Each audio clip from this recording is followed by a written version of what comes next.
From powerhouse attorney to relationship coach, mom of 6, and hormone wellness advocate, this is Lorena Ramos. So many divorces come from hormone imbalance. The issue is something's happening with me. I just don't know what it is. Is this life? Like, is this what we're doing? We should be optimal at like 150s to 200. My testosterone was 25. Mine was 0. And now I just feel like I'm back to the normal person I was before. I think I am the person I was supposed to be. Hello, everyone. Welcome to the Blue Room. I'm Kim Casaburi. I'm here today with the fantastic Lorena Ramos. I'm so excited for you guys to get to know her because the first time I met her, ended up having what was supposed to be just a chat for like 2.5 hours, and I didn't want to leave.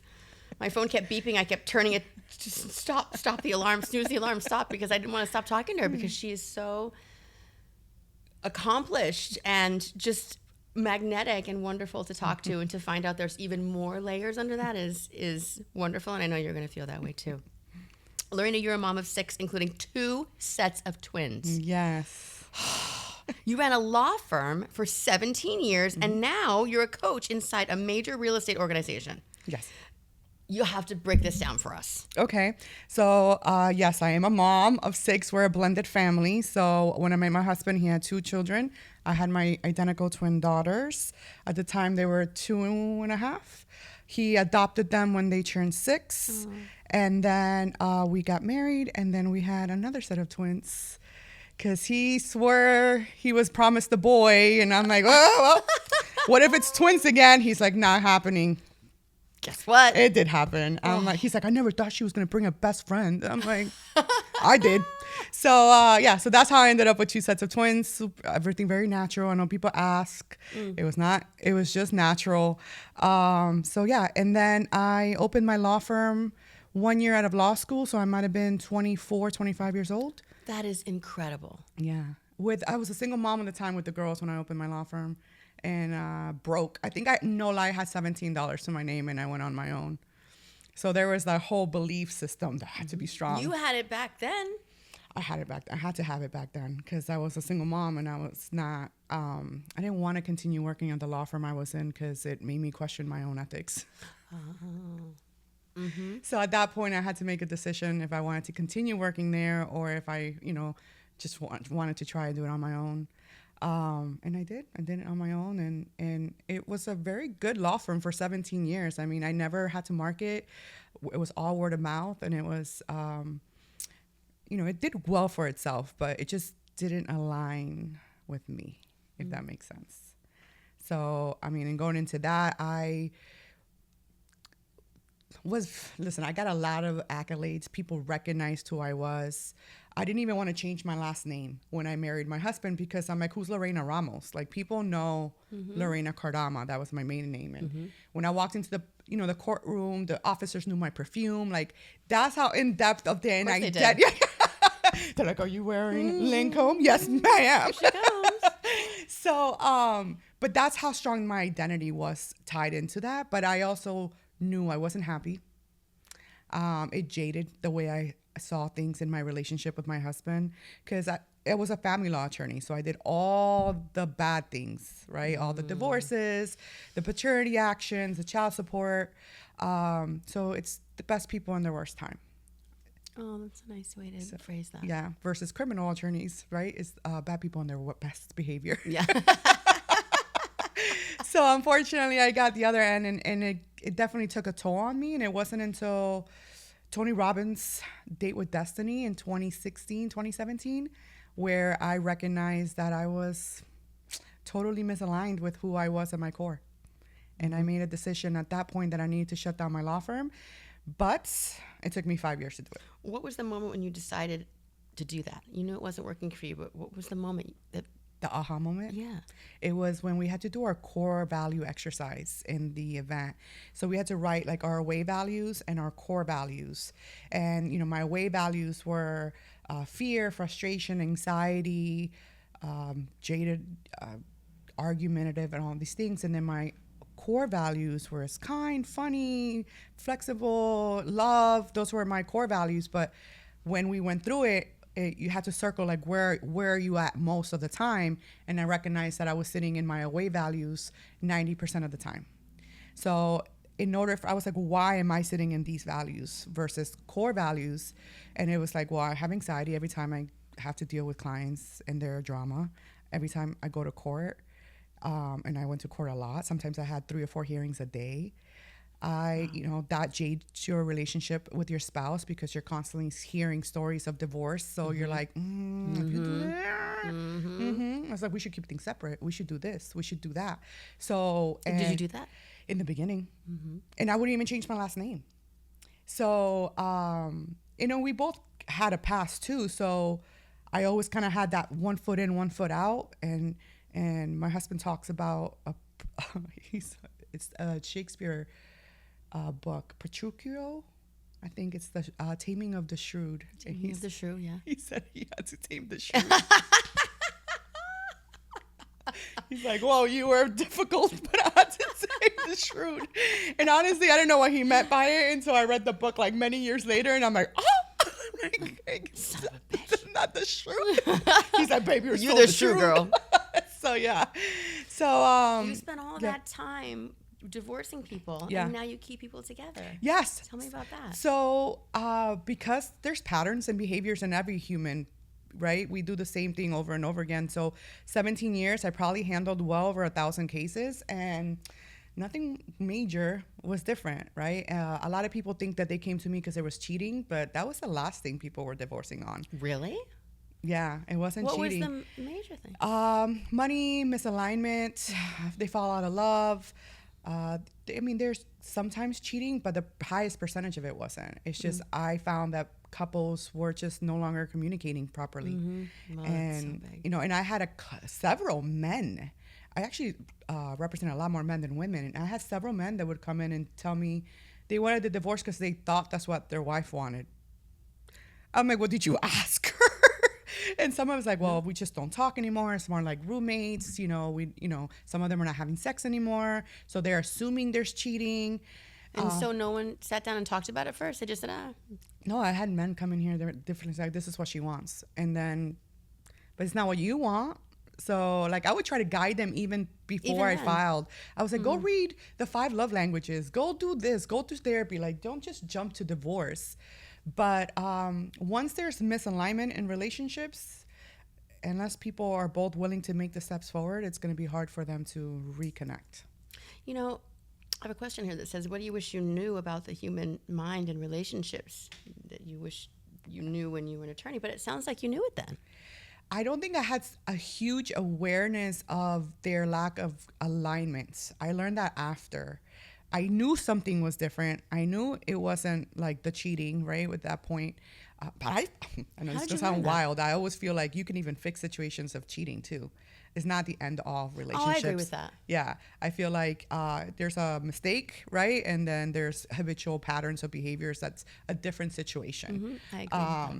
But people just, the major issue is when you start talking about your problems with others, then you start feeling like you're obligated to move to the next step because that's that's what they want you to do. So if there's a cheating situation, hypothetically, a one-time thing, and you tell your friend and you tell your mother and you tell your sister, you're going to get a divorce because now it's not about the cheating. It's about the judgment of staying with someone who cheated. That is so true. So if there's a secret, and I was like, if no one ever knew, if no one saw it, and no one knew, and you figured out what the problem was and you fixed it. Right, because the cheating's not the problem. Right, the cheating's not the problem. The cheating is the result of the problem, right? And the problem's really misalignment, lack of communication. And expectations. Expectations are not being met, Or communicated. Well, that's it. How can I meet yours if I don't know what they are? Yeah, and I say that all the time. And I was like, how do we hold people to an expectation that we've never communicated and then get mad that they never reached it, even though they never knew we were supposed to have? So yeah, that's huge. That's a huge part of it. So yeah. So I wish I would have been able to communicate that better. But in that moment of litigating, I'm just full litigation mode, like full, like, okay, well, what do you have? What do you want to save?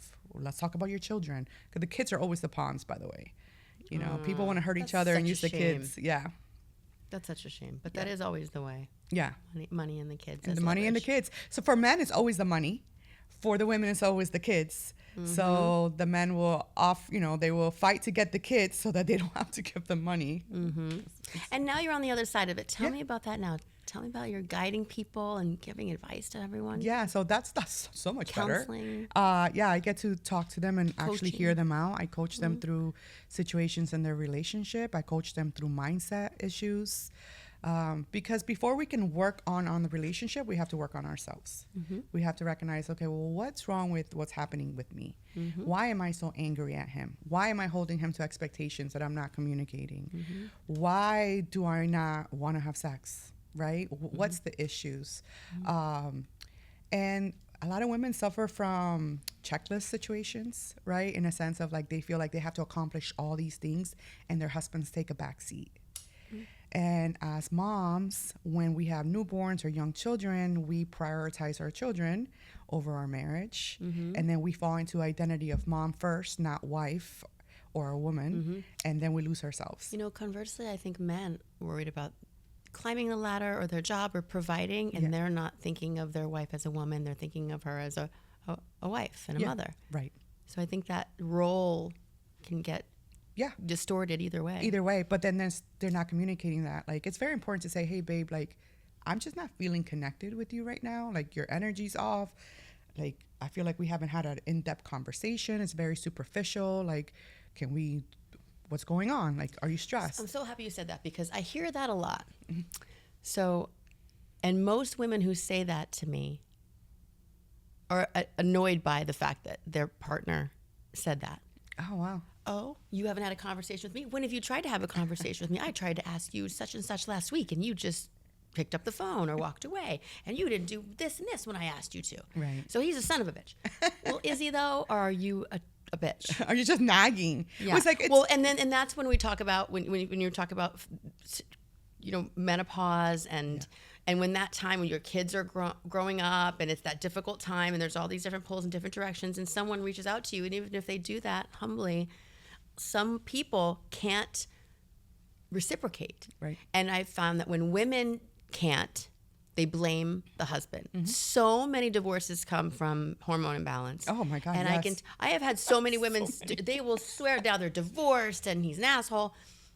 And then and I'm like, actually no. Yes. You have to take some responsibility in that. Yes. And you can't see the forest through the trees when it's you. Yeah. Because you're hurting, and you might not even know to the degree you're hurting or that you're overreacting.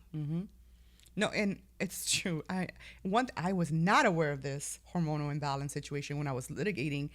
Had I known, I would have probably told a lot of my women to go get their hormones checked. I swear. It would be a whole different Let's open a practice now, girl. I was like, before we file for divorce, let's check your testosterone. Right?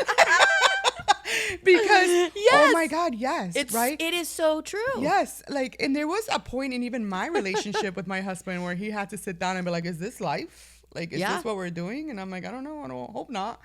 And so someone, like a friend of mine, just in kind of passing at a pool party, mentioned testosterone, and I had never heard of it. Well, how were you pushing through daily? Like, I don't know, it was horrible. I was wanting to take naps at 2:00. I was tired. I was moody and short-tempered, and my libido was freaking in basura. It was just straight basura. And and you had such a great relationship with your husband that he says, "Hey, what's going on?" Yeah, he said, "Listen, let's babe, I don't get a want little action over here." And Yeah. you're like, "I just don't." And you know what I love when we talked about this a while ago. You said.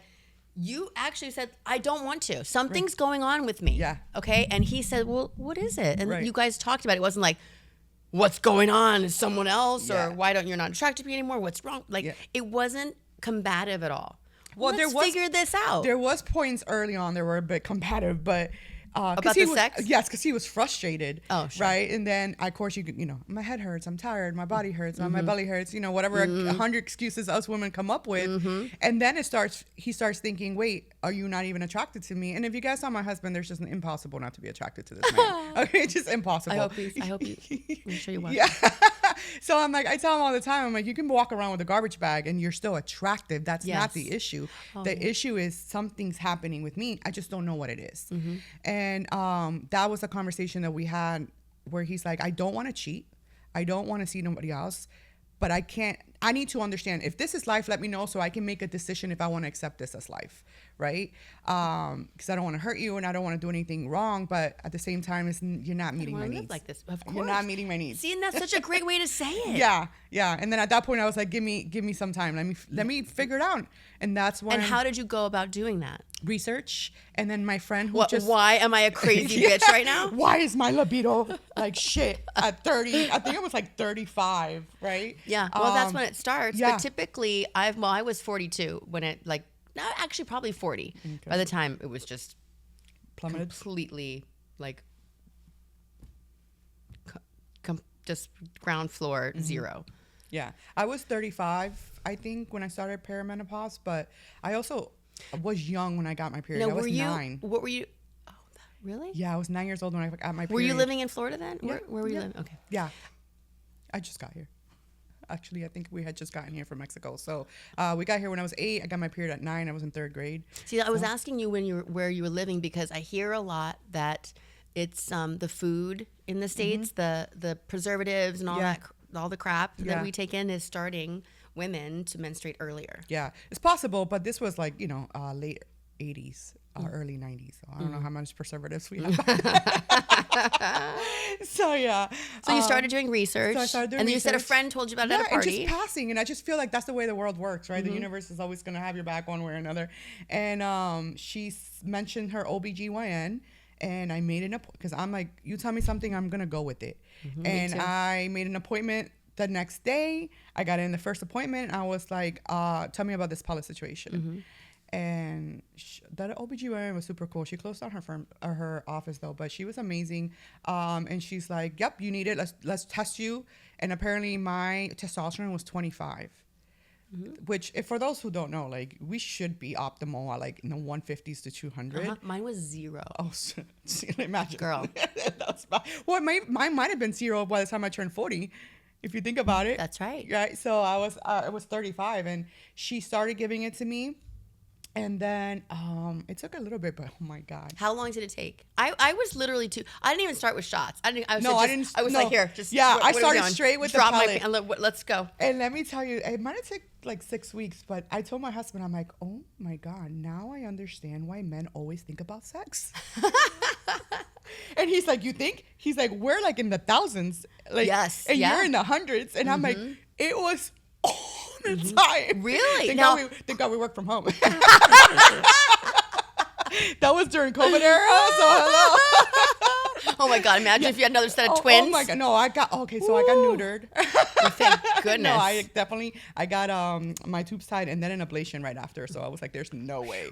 Yes. But yeah, it was So it took about 6 weeks, you said. Now, did you start with injections or did you go right to the pellet? Straight to the pellet. Yeah, so did I. Straight to the pellet. I'm not messing around. Let's go. Straight to the pellet. And then I switched to serotonin. After that, OBGYN closed her practice. She sent me to somebody else, but I just never felt like, no offense to the OBGYNs, but I never felt like you actually listened, right? Like you're just a patient. They're trying to get through the room. And this pellet situation, you got to be patient. Like let the numbing stuff like kick in before you do what you do. So you weren't getting enough time. Nope. And with the procedure and also with your talking, with just communicating about your symptoms and how you're doing and all that. And I would like when I come here, I can tell, the nurse, I was like, hey, like, I'm still tired. I'm still feeling this. Can we change the dose? And we talk about it. We come up with the plan. So that's what serotonin did differently. Yeah. Oh yeah. The time, the patience, and hearing me out. That was the biggest thing. And I have more autonomy of what happens with my own body. And that's amazing. Where when you go to OBGYN, they're the doctors. They'll do what they want to do. And it's not covered by insurance in any direction anyway. They don't cover it. So I'm going to go with someone who's going to care about me. That's right. So that's how that was my main complaint as well when I first started. You couldn't get an appointment. You couldn't get any time. You could just quick. And then if something was happening, you want to call up and say, hey, what's going on with this? You couldn't get anybody on the phone. It was 24 to 48 hours for even a call back. And then it was difficult. Yeah. So that's why I'm so happy to hear that was a great part of your experience. Yeah, for sure. You've been with us for 3 or 4 years now? Yeah. Yeah, 3 or 4 years. Yeah. I probably hand selected over 100 clients to come here. I told everyone about it. Everyone. I'm telling you, I call it the marriage saver. That's why I'm like, I wish I would have known this when I was litigating, because it genuinely is a marriage saver. It is. You know, I've had people thank me for repairing. Not like I did anything, but that sounded terrible. No, but in a way, so many people credit hormone replacement therapy to saving the relationship with their adult children. Oh. Because when you're acting a fool and you have little ones, they don't know the difference. Yeah. But when you have your adult children, they don't want to be around you. And guess what? They're just not gonna. Yeah. Yeah. No. It changes your marriage and your relationship with your coworkers and your community. Yeah. You're more patient. Yeah. People want to be around you because Yeah. you're happy. My brother-in-law, Gil is one of 5. So I Oh, have 5 that's a brothers, lot. and they're all boys. God bless my mother-in-law. But one of my brother-in-laws that I'm closer to, he's like, man, you were such a bitch.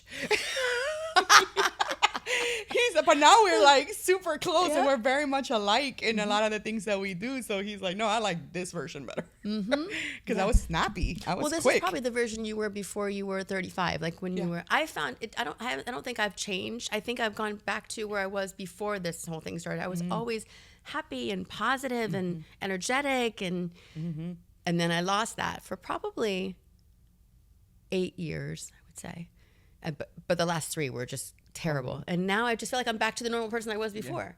I think I am the person I was supposed to be. Oh, I love that. Because you always put such a great, the way you say things, just perfect. Thank you. But because of the career path that I chose, I think I wasn't able to fully embrace the person I needed to be. Because in litigating and as an attorney, and it really depends what field you're in, but in full litigation, you have to stand in your masculine energy all the time. You know, especially when you're up against older male attorneys too. As a young Latina, you know, coming into this field, like they would look down on you or whatever the case may be. So I constantly had to feel like I had to show who I was and how I stood and how I talked. And I'm Latina, so I'm fiery as it is, right? And I'm very expressive. Even the court, sometimes the judges would be like, Ms. Cardama, we can see what you're thinking. And I'm like, okay. Knock it off. I'm like, yeah, because my face is up. Like, but I realized that, you know, I am feminine. And I'm not just saying that in the way I look or dress, but in my actual essence, I'm feminine. And being that person, feeling safe to be vulnerable and soft, takes not just your hormones being balanced, but feeling safe in your relationship and also in what you're doing in alignment with your career. And that wasn't where I was. But when I let go of that career, I changed my name. Now that's how I'm Ramos now. I aligned more with my husband. He's coached agents and I was brought in. He does coaching on sales and I do coaching on mindset. And relationships, because if your relationship sucks, your business is gonna suck. That's just the way it is. Everything around you is gonna everything's suck. gonna suck, right? And that's and the opposite. When you're happy and you're confident and competent, Yes, that's the way everything around you is gonna be. Yeah, absolutely. When I first started doing this, 2015, I didn't tell anyone. It was just people just started noticing, and I didn't realize. I guess I just didn't realize. I just was suicidal. I would wake up in the morning and I would be disappointed that I'd woken up that morning. And I didn't have time for that because I had 4 children and we had a fitness center franchise at the time. And it changed me, but the list of things to do didn't change, but my attitude about it did. Yeah. And the people wanted to be around me. People started commenting on it. What are you doing? When I just started talking about it, and it just makes such a difference. And the people changed in my life too. Oh, yes. And one of the best remarks I ever heard was, nobody's coming. Oh, yeah. Nobody's coming. Yeah. You gotta do it on your own. You gotta do it on your own. And that's okay. Yeah. So the only person you need to take care of, you need to take care of you so that you can take care of everybody else. But you have to be first. You have to take care of yourself. I started doing that without the bravado of that statement. And I realized that, I started telling people what I had learned and they started listening.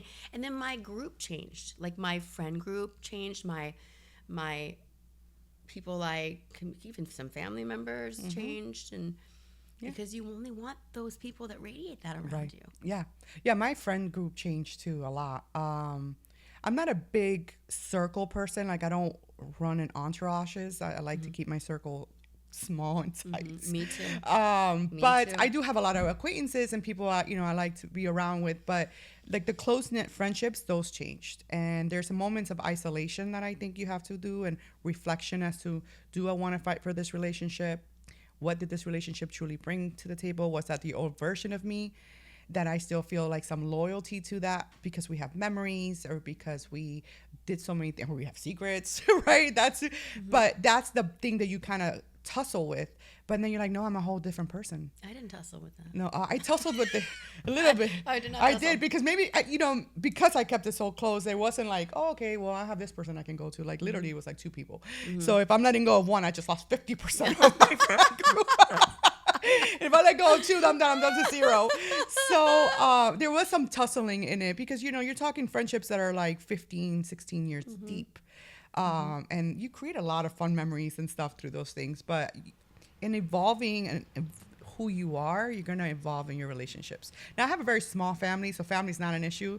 I'm like one of 5, like the entire, like. Really? You don't have a whole bunch of cousins or anything Nothing. being one of 5? No, it's like one of 5 includes like my parents and grandparents. Oh. No, I have no small. uncles, no aunts, no cousins. Both my parents were single children. But your husband has a big family. So yeah, I married into. Isn't that wonderful? Yeah, and then I go having 6 kids, so there will be a lot of kids. And like my daughters are like one of, I think to their grandfather, they're one of 19 grandchildren. So my kids are gonna have incredible lineage of cousins and friends, Which is so wonderful. Which is great. Yeah. My kids are good friends with their cousins, and I love that. Yeah, I love that too. Yeah. And my husband was good friends with his cousins, and they're still friends today. Yeah. And they grew up together. Yeah. And I just think that's so special to have that support group outside of your Absolutely. parents. I really like that. I think Yeah. that's so important. Yeah, Gil plays whatever he plays on PlayStation. I don't know what it is. With his cousin like every night. Oh, the stupid, yeah. I don't know yeah. what games it is, Oh, but yeah. I'm like, okay, have fun. And honestly, I love my own alone time. So I'm like, don't you want to call her Kiki or something? That's why that circle's so small. Yeah. yes, because I do like some alone time too. So I do too. Yeah. Every time I'm sitting alone, my husband will come over. Oh, you're all by yourself. Let me come sit with you. No. I'm good. I'm by myself on purpose. Yeah. I have hiding places, 2 particular hiding places in my house. Yeah. I'm not going to say where they are. So they can't come find you. My husband has to call me sometimes. He's like, where are you? He's like, did you leave? I'm like, no. I do it all the time. I hide all the time. Yeah, I like it. It allows me to just kind of sit in my own thoughts or do whatever it is that I'm doing. But I enjoy that. yeah, I do too. I don't think I did it enjoyed it before I was optimized. I think younger, you're just, you're trying to make a name for yourself and you're trying to get education and a career and you're having a family. You're not thinking about yourself at all. And now that I've added myself into the equation, I like that. Yeah. I like sitting with myself. Yeah, it's slow. Yeah. We're in a rush all the time. Like my daughters are 18 years old right now, about to be 19. And their pressures these kids put on themselves. Oh, I know. So you're like, oh my God, I'm about to be 19. I'm supposed to have a career. I'm supposed to I want to have kids by a certain age. So that means I have to have a relationship. Like who told you all that? Like, no. just live. Yes. But they're so rushed in everything Yes. that they feel like they have the So checkbox. My daughter puts so much pressure on herself. My oldest one, I said, you know what? Just drop out and come home. Just live with us. Nobody cares. Okay, well, I don't want to punish myself by having them move back. Yeah. But we had these conversations about my daughters wanting to drop out. We talked about That's it. right. Yeah, yes. so they did. Well, you're not allowed to drop out. But they did. They did. I don't know if you can put this in or not, but they did because they're like, this is just not for us. And I was like, well, you can't move back home. So. And then what happened? Well, I don't remember this part. Yeah, so they're still in Tampa. They're working full time now, and then we'll move them back to Orlando when our property. So how much education did they complete? I don't know, a semester of college. So did I tell you that my husband only had like a couple semesters of college, but my son wanted to quit and I didn't let him. But I told you, my youngest son, he might not. Well, I don't care. Yeah. I don't care anymore. Yeah. Because we don't have to be defined by these guidelines and requirements that we thought made you who you are. So that was a big thing for me. And I kind of blamed myself for this. So my husband, his whole motto is you don't have to go to college. Like you don't need it to be successful. My husband says that too. And which is funny because he went to college. I clearly went to college, right? And I thought I instilled in my children, you have to go to college, you have to go to college. But I also think that comes from I was an immigrant, right? My family comes here and they're like, hey, we're going to sacrifice ourselves to come here and, you know, we're going to hide for a while because we're not, you know, documented. And let me tell you, let me tell you the story of that. Oh, no, for real. Because I was born in Mexico. This is a fun story. Wait until you were 9, right? Yeah. So I was born in Mexico. And my parents, so I had a Mexican passport. My parents, my father and my brother were from Argentina. And my mom was from Peru. So if we got deported, you get deported to the country of your passport. So my little ass would have gone to Mexico all alone. No. Yeah, so that fear, my parents instilled that fear in me. Like, oh, you better not fuck up. You better not do anything illegal. You better not do anything because you're going to go to Mexico and we're going to go to Argentina. And I lived with that fear for a very long time. Well, that's better than the Catholic guilt. I went to Catholic church in Mexico. But yeah, so that made me very straight and narrow. So to make it in the 90s, right, like, you didn't have social media. Like, so who was going to pick you up in the mall and be like, oh, you're so pretty, you want to be a model? Like, that's not how it works, right? Like, if you can sing, someone had to hear you somewhere to give you an opportunity. Now opportunity is endless. It's what you do with it. Yep. So I think I instilled that with my daughters, forcing them to do something that was outside of themselves, right, against their core, and making it feel like if you didn't do this, then you were going to be a failure. So they thought they had to go to college until they were there, and then they're like, oh my God, I'm so miserable. This is not me. This is you. And I have to, and you know, they had a great conversation with me and my husband about it, and they said, well, listen, we're going to make it. We'll be somebody. I promise we're not going to be losers. But this is just not the path for us. And we have to pave our own way. Like, I can't follow this thinking it's the right thing to do when it was your path. Like, they didn't want to be lawyers. They don't want to be doctors. So they don't need it, right, to get that degree. And that really plays a part in the freedom of it too. Yes. Yeah. That they're going to be okay. They'll be fine. They'll be fine. Oh yeah, because mommy and daddy have their back. Yeah. Yes. So that's the freedom to choose. Yes, it does give them the freedom. Thankfully, I mean, I didn't have that financial support with my parents, unfortunately. Just, you know, it is. But also, it pushed me to be more of a hustler and do things on my own and fight for it. But I paid the price for that too. I mean, I jumped into a career that was the right career. And I say right because it was what was the right thing to do.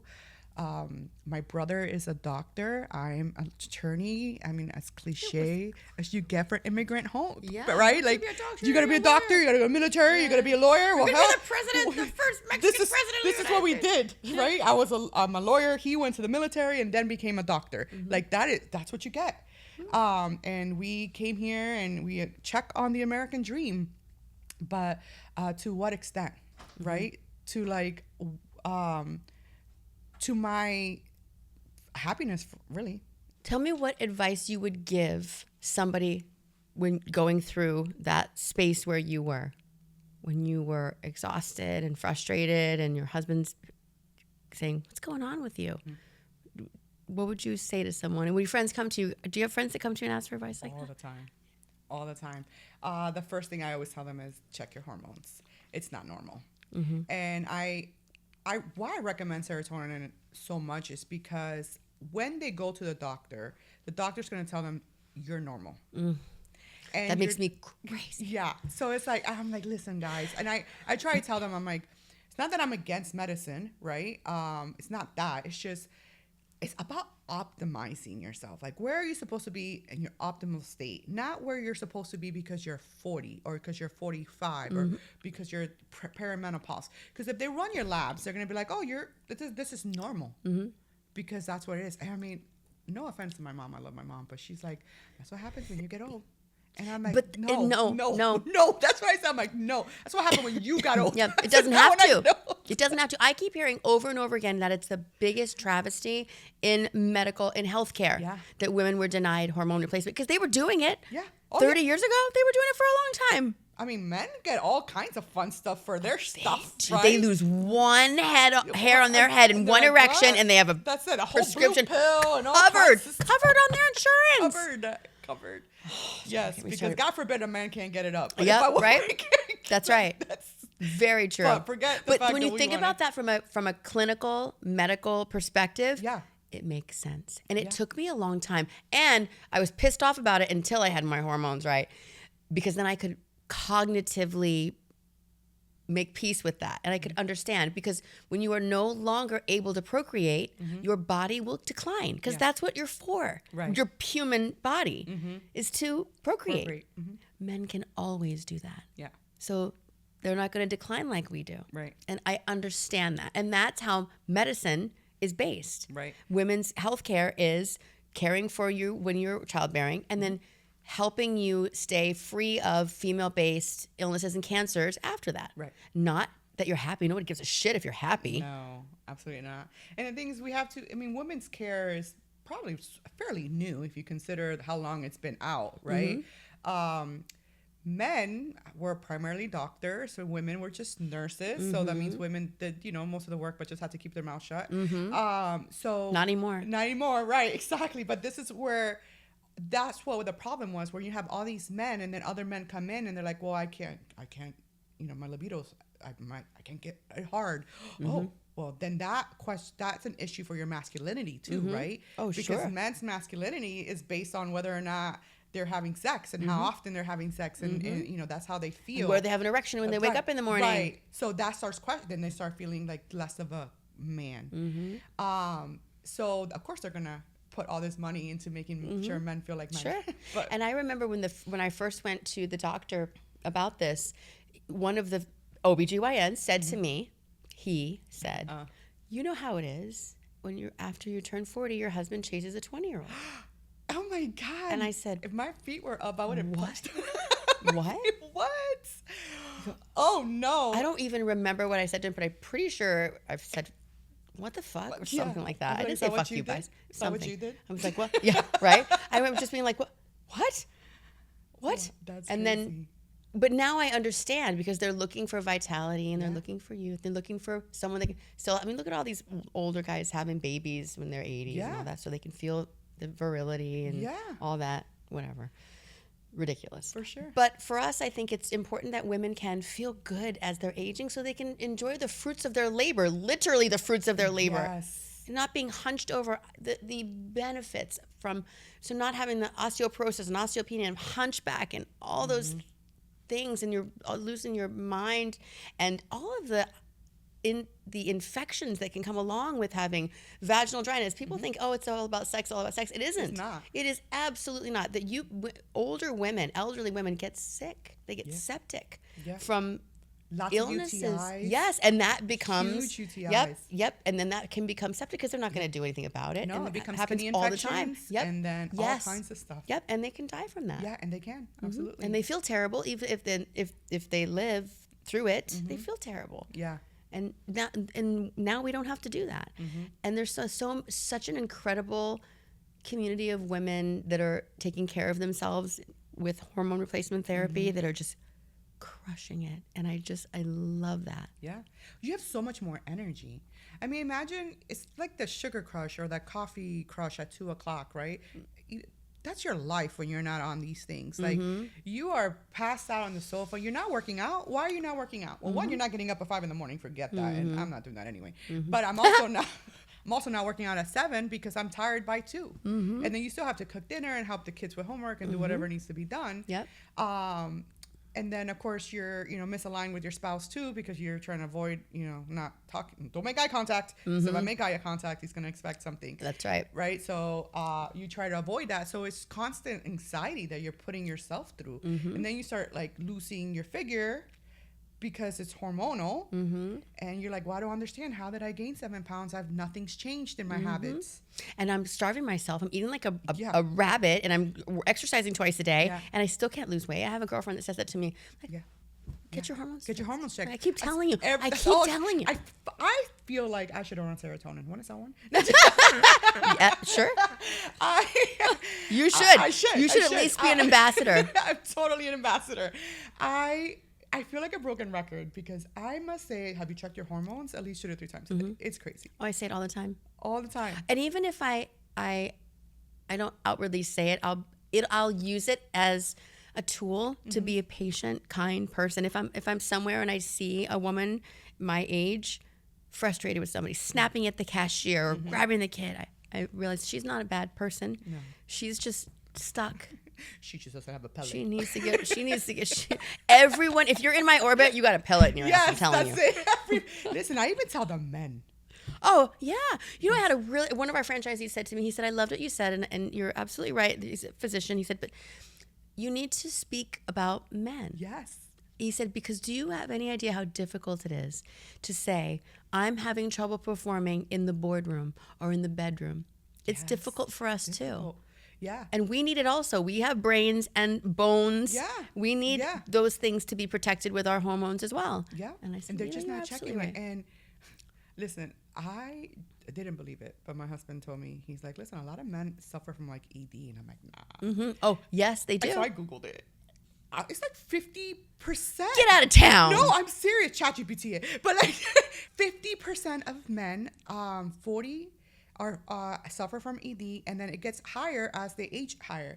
And I'm like, that is crazy. At what age? 50%? Get out of town. Look it up. And I'm not sure, because I'm not a doctor, but I don't know how testosterone helps with that, but I assume it helps some, right? It helps some.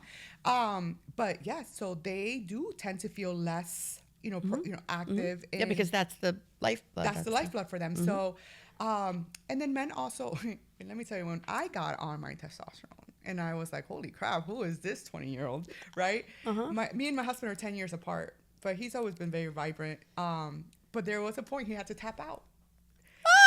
Good for you! And I was like, no, this shit did not just happen. What? I was like, are you tapping out?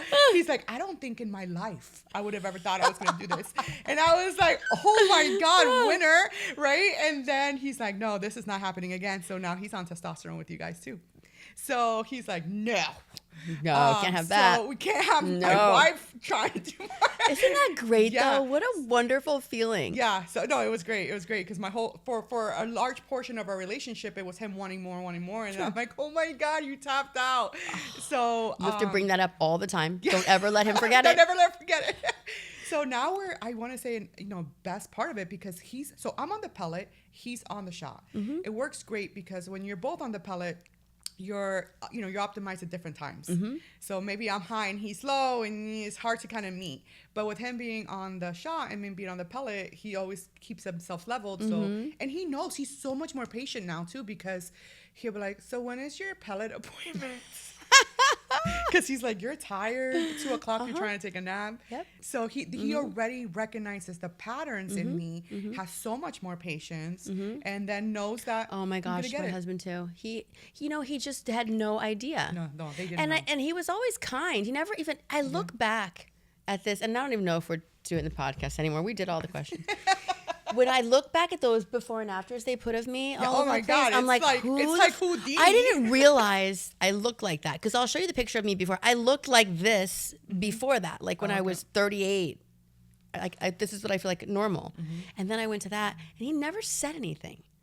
Never. I guess he just thought this is what happens after women have babies. That's what they do, and they've given you children, so you love them no matter what, and all that. But he never said anything to me. I'd be like, I don't know if it was me. I'd be like, honey, let's get it together here. What are we doing? Let's go to the gym. So I think people just assume that that's the natural way it is. Yeah. No. With circling back with the men part, that also, like, the way their body functions. I'm not just talking like the libido part. I'm talking muscle, their strength, all that is hands down part of testosterone. Oh my gosh! So as their testosterone is dropping, right? And let's be real, men size each other up. Okay, when they say hi, they're like, oh, always, right? Always. So it's like, are you solid or are you soft? Right? So, and it's not the women. Women, I think, do a lot of things to impress other women. Yes. And I think men do it also to impress other men, right? So even though they think that we're trying to do it to impress the opposite sex, it's really to impress the same sex, and not in a sexual way, but just because the compliments sound better. Mm-hmm. But especially my husband, I'm 43, he's 53. So, and I think he's in his prime right now. He's in his prime. Like, his body looks right. He works out. He's stronger, I think, than he's ever been. He loves going into our gym with like friends, because he's like, come on, let's see who's oh yeah. He's like, I'm gonna make you throw up in the gym, right? So but that I think has a lot to do with the testosterone. Oh for sure. Yeah, absolutely. My husband still lifts weights like he's 20 20 Yeah. years old. Yeah, he loves doing it with younger kids. Like if my daughter would bring her boyfriend over, he'd be like, "Yo, you want to go to the gym?" You should see me when I go to Pilates if there's someone young next to me. I'm making sure. You'd be like, "You see how I I'm stretch making my sure. leg?" That's right. She can't do that. Oh, I can do it. I'm gonna do it. That's Julie, so funny. our manager here, always says she saw me in Pilates before I met her, and she's like, "You were the one that was doing the sit-ups in your back. Your head was almost hitting the floor, and you were going all the way back up." She was like, "Couldn't believe it. That was you. Oh my That's god!" amazing. I'm I'm like, glad you're That's that right. That's flexible. because you were next to me. You gorgeous thing. You Yeah, step it up a little bit That's more right. when there's someone watching you. that's right. Especially if they're 20. Yes, for sure.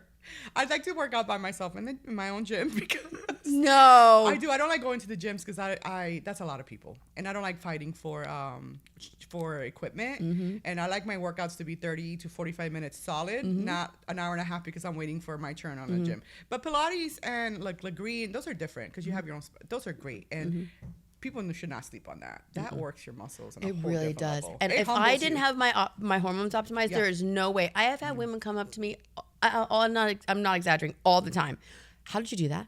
How old are you? And I tell them, and they can't believe it. I said, "Girl, come get your blood work done." Yes, 'Cause come. you can't do it without Yeah. it. You just can't. 20-something-year-olds now are like dragging ass. And I'm like, why are you dragging ass? You're in your 20s. Like, what are we doing here? Like, how do I have more energy than you? How am I like more go-getting? I don't know if it's the mindset concept of it or they're just more complacent of things. Or maybe hormones are being affected at a younger age now. I don't know. Maybe we were talking earlier about how all the preservatives and everything in the food made you have your menstruation cycle earlier. Yeah. So maybe we're declining earlier. Yeah, because there's maybe. so much artificial stuff in and all the pollutants and preservatives and all those things. Yeah. Maybe it is. But they're not going to check their hormone levels in their 20s because they think that, No, but they do pay attention to self-care. Yeah, I that's true. noticed that. Yeah, for sure. More than I did. Way more than I do. Well, no, not now. I do a lot, but more than I did. But I also think that has a lot to do with social media. Social media brings it out. Oh, yeah. And you know, see, there's a whole movement on it. And then, what is the influencers doing or what are the creators doing? Oh, they're doing this cream. They're doing this thing. They're doing this injection. What is the Kardashians doing? So it's more in your face and more one thing readily I was available. thrilled about was when, talk about social media, Oprah and Mel all Robbins. of these celebrities started talking about hormone replacement Yeah. because they're my age when Yeah. this started happening, and then it started to go. It was all over Instagram and TikTok and everywhere social media. Mel Robbins has a whole part on her podcast about how she tried the patch and it was like, whoa. Oh, yes, I've heard it. Yes. Yes, I like, was oh listening my to her God. yesterday. I love so her, great, yeah. but because of social media, that really helped put the message out Yeah, there. for sure. And social media is, Facebook's obviously been around for a long, long time, but the creator part of it or the influencer part of it, I think that's fairly new. It probably last 6 years or so. I think it really hit off on TikTok when COVID was, everybody was home doing something. So a lot of these things, it's new. I know 6 years sounds like a long time, but it's really not. It's so not new. at all. And slowly but surely people are getting it. The information is more available. Research is more available. Now we have ChatGPT. We didn't have that. So now you're like, hey, these are what I'm feeling. ChatGPT's automatically gonna be like, you should go get your hormones checked. Yep. And now we have access to information about peptides. Oh my God, I love peptides. Oh, come on. You want to talk peptides? Peptides. Love peptides. NAD. Oh You're my God, replacing your NAD+. mitochondria. Yeah. I mean, come on. Yeah. The cellular level Yeah. repair it's incredible. So for your energy level, your brain, your sleep. I don't think, like I said earlier, people think it's that replacing your hormones. It's like testosterone. Oh, I'm just going to be humping all the vegetables in the grocery store. No, you feel good. Yeah. So that's, of course, helps your libido as Yeah. well. But the cognitive function, the decisions that you can make are so clear. Yeah, so clear. I mean, your mood. You're not angry. You generally sit in an angry state all the time. All the time. And of course, that's going to affect your relationship because you're snapping at the person closest to you who you think is going to forgive you because it's your spouse. So that's your punching bag, right? Yep. Or your kids. But I love peptides, and I know some people are scared of them. But I heard Why? Because it comes from the gray market, right? It's not something that is, and of course the government's going to want to scare you from it, and they're trying to take them off, but they're only trying to take them off so that they can make money. That's right. Because the Biden administration actually took out like over 2,000 peptides, or 200, 2,000, I don't know, don't quote me. But Kennedy talks about it in a podcast. He talked about how the Biden administration took them off the list. So the reason why these weren't so well known is because they were on the list, but no one was prescribing them. So when they took them off the list, then the gray market was able to access them, and now you have these creators and these influencers who are educating you. Now he talks about how it's illegal for these influencers to pitch it or sell it because they're not supposed to be for quote unquote human consumption. But they're never going to be able to actually approve it because you can't approve something that's naturally grown. So we're not putting substance in our bodies like vaccines, right? We're putting something that our body naturally creates, and we're just optimizing that creation. So, you know, the NAD, the MOTC, the GHKCU, you know, all those things. BPC 157. BP7. Yeah, that one's great for gut repair and health. Oh my gosh, you know? yeah. So there's just so many beautiful things. But I think there was a point in time where for you to have this knowledge, you had to be part of a circle that had access to it, and a circle who can afford it. Now, you just got to be willing to do it. So if you're not getting it done, it's because you're choosing not to do that for yourself. Yep.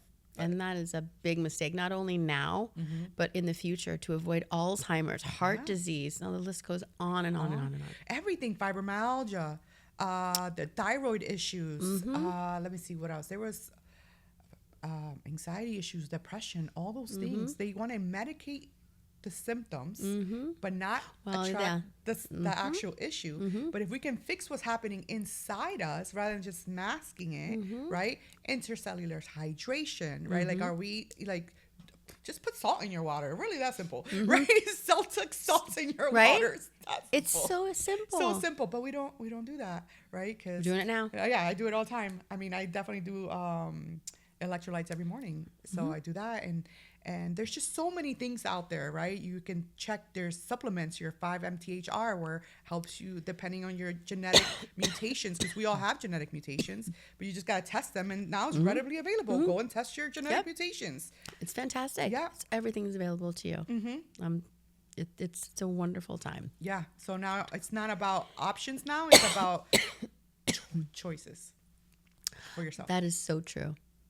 Because the options are there. Options are Just there. have to make the choice. Options are there. Education is there. Resources are there. It's just really making the choice for put yourself first. When I was going through all this, I tell this story all the time, that I was standing in TJ Maxx and I found this girl right here. I still haven't had a name for her.